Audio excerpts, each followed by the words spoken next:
Hello, my name is Maureen Brennan. I'm with the Illinois Criminal Justice Information Authority's Federal and State Grants Unit.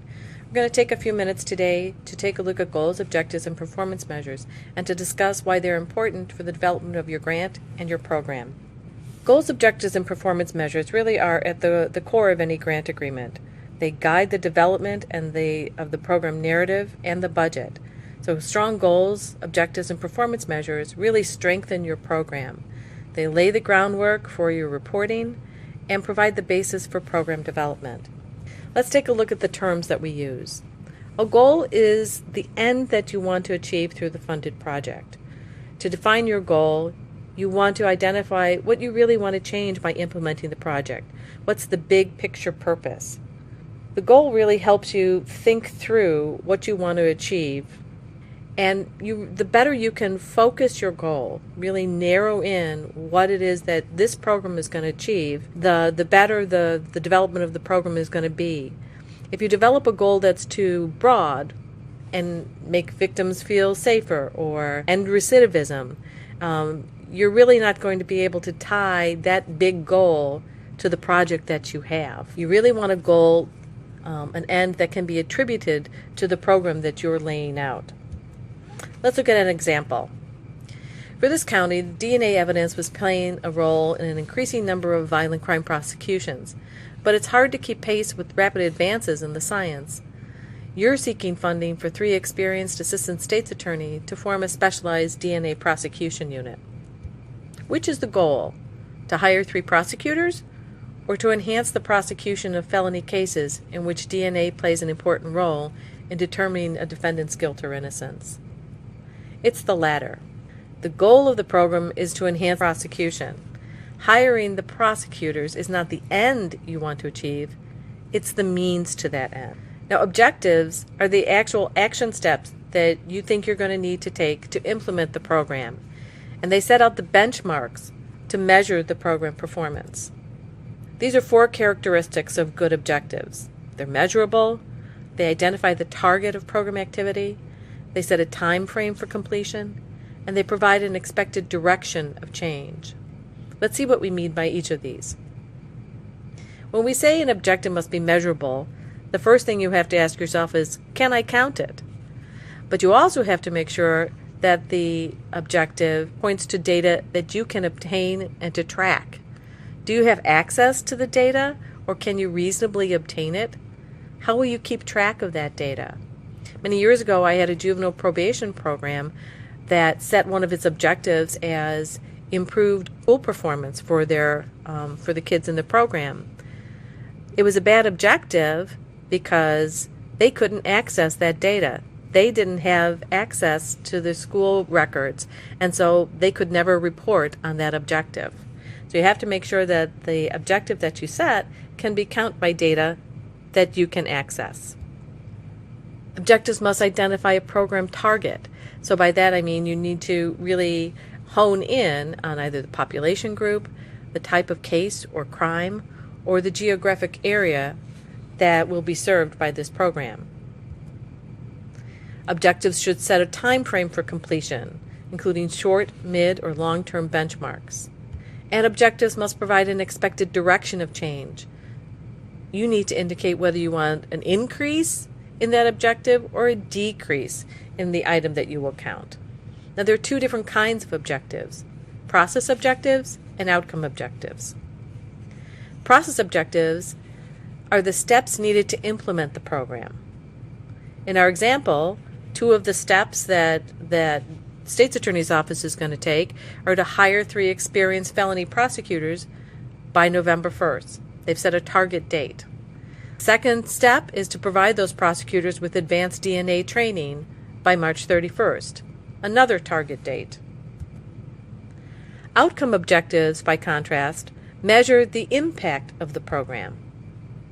In our example, they're going to increase the number of cases prosecuted using DNA evidence by 100%, and they're going to achieve an 80% conviction rate in cases using DNA.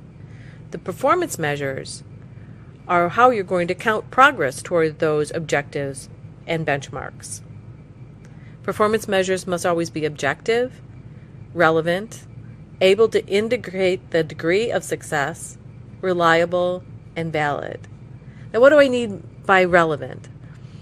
I said earlier that you have to make sure that you have a goal that is attainable for this project, an outcome that can be measured by this project. You can set a lot of objectives, but if they're not relevant to the implementation of this program, if they're not relevant to achieving that end, then they really don't matter at all. They're just numbers. Performance measures, here's the example for our state's attorney's office. We're going to set performance measures. Now, we looked at the performance measures for our example. They were going to hire the 3 prosecutors by November 1st, and they were going to get the prosecutors advanced DNA training by March 31st. This is how they turned out. Looks pretty good. They also said that they were going to increase the number of cases by 100%. Well, they had 11 cases prosecuted. They had a 91% conviction rating. This is how it would look. This information would look in the authority's goal, objective, and performance measures table. One of the things I want you to notice is if we want to see an increase in an objective, we not only have to measure, or we have to collect the number of cases prosecuted through the program, but we also have to measure, we have to collect the number of DNA felony cases prosecuted before implementation. So if you're going to show an increase or a decrease in one of your measures, then you need to also provide a baseline that your performance can be measured against. Here's another example. In this program, which is focused on providing services to dually diagnosed women on probation. Dually diagnosed means that they are mentally ill substance abusers.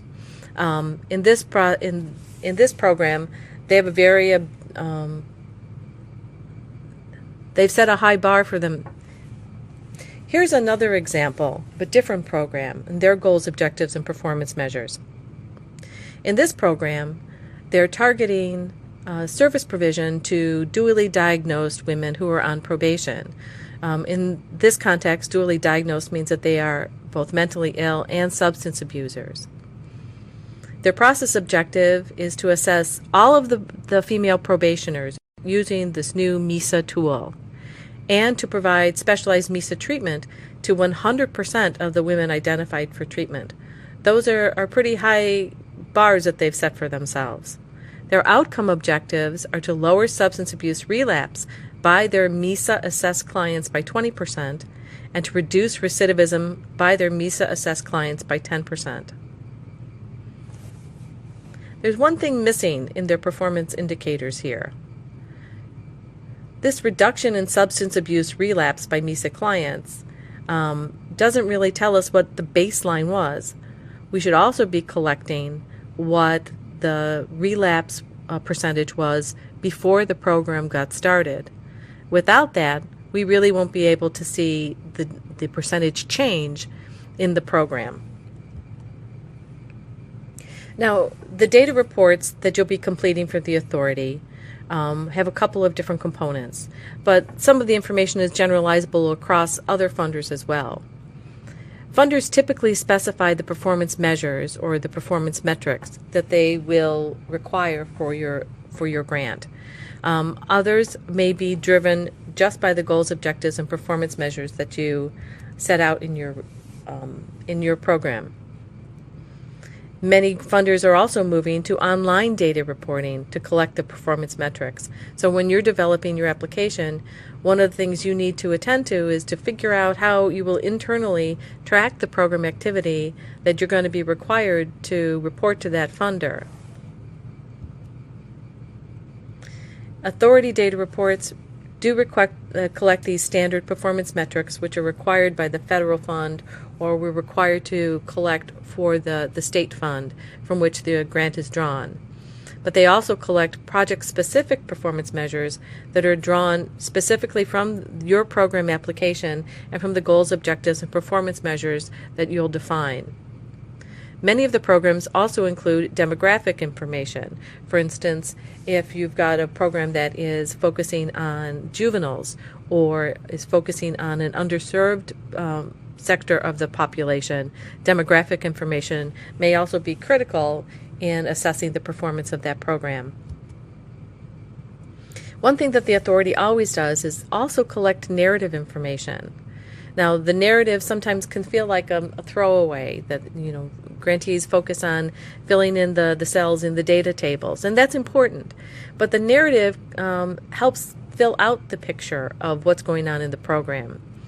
The narrative is a grantee's opportunity to highlight program achievements. Sometimes just typing up a quick paragraph that tells the story of a victim that received services through the grant, or of a successful prosecution, or of a successful investigation, can really complete the picture for the grant monitor and for the funder. The narrative is also an opportunity to describe barriers to program implementation and what efforts the grantee is taking to address those barriers.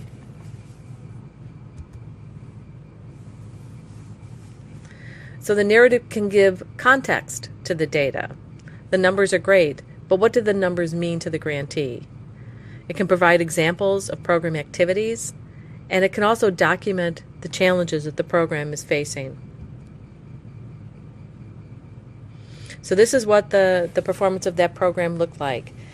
When we look at the baseline and we look at that they only prosecuted 3 cases in the past, and now they've used DNA to prosecute 11 cases, and they received a 91% conviction rate of those cases, this is looking like a good program.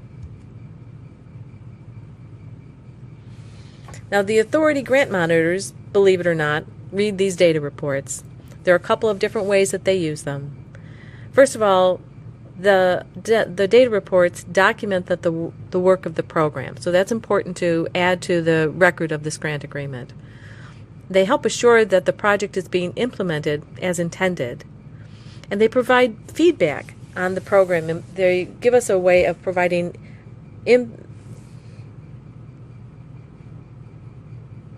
Now, you're probably wondering how the authority uses the data reports that you submit. First of all, they document that the work of the program, they assure that the project is being implemented as intended, and they provide us the information that we can provide back to our authority budget committee and to the authority board when they want to know if these projects that we're funding are working. They also help us become aware of areas of need and barriers to implementation, particularly if you're good about filling out your narrative. And they help us compile information required for the reports that we send to our federal funders or report back to the General Assembly if it's a state fund. I really want to emphasize that when you complete an authority data report, it just doesn't go into a black hole or just doesn't get filed away. The authority grant monitors really read and analyze the data reports, and it should not be a surprise to hear back from a grant monitor after you turned into a report to discuss what that report told you.